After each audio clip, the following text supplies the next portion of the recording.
Selamat malam, salam sejahtera. Isu hangat hari ini. Terkini, berita hari ini, hutang negara Rm 979,8 bilion setakat Desember lalu. Petaling Jaya, hutang kerajaan persekutuan hingga akhir Desember tahun lalu adalah sebanyak Rm 979,8 bilion. Timbalan Menteri Keuangan Datuk Muhammad Syahar Abdullah berkata, paras hutang itu adalah 63,4% daripada keluaran dalam negara kasar ataupun KDNK.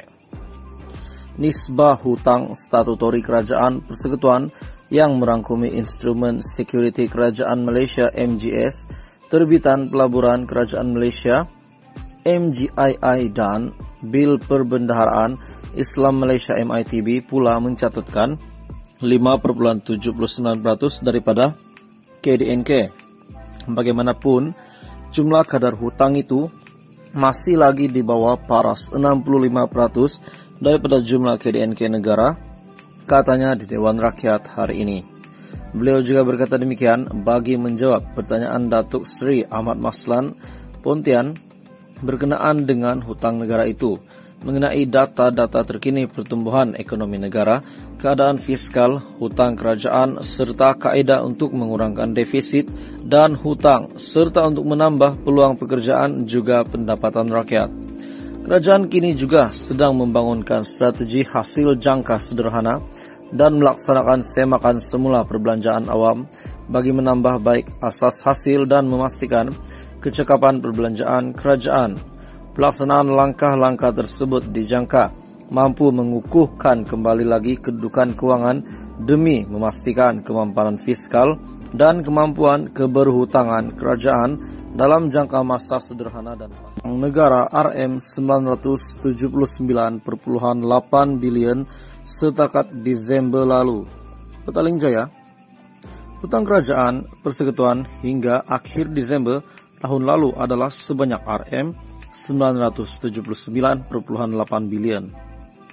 Timbalan Menteri Keuangan Datuk Muhammad Syahar Abdullah berkata, paras hutang itu adalah 63,4% daripada keluaran dalam negara kasar ataupun KDNK. Nisbah hutang statutori kerajaan persekutuan yang merangkumi instrumen security kerajaan Malaysia MGS, terbitan pelaburan kerajaan Malaysia MGII dan Bil Perbendaharaan Islam Malaysia MITB pula mencatatkan 5,79% daripada KDNK.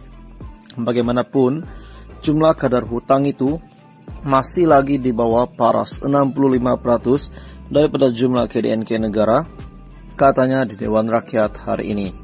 Beliau juga berkata demikian bagi menjawab pertanyaan Datuk Seri Ahmad Maslan Pontian berkenaan dengan hutang negara itu, mengenai data-data terkini pertumbuhan ekonomi negara, keadaan fiskal, hutang kerajaan, serta kaedah untuk mengurangkan defisit dan hutang, serta untuk menambah peluang pekerjaan juga pendapatan rakyat.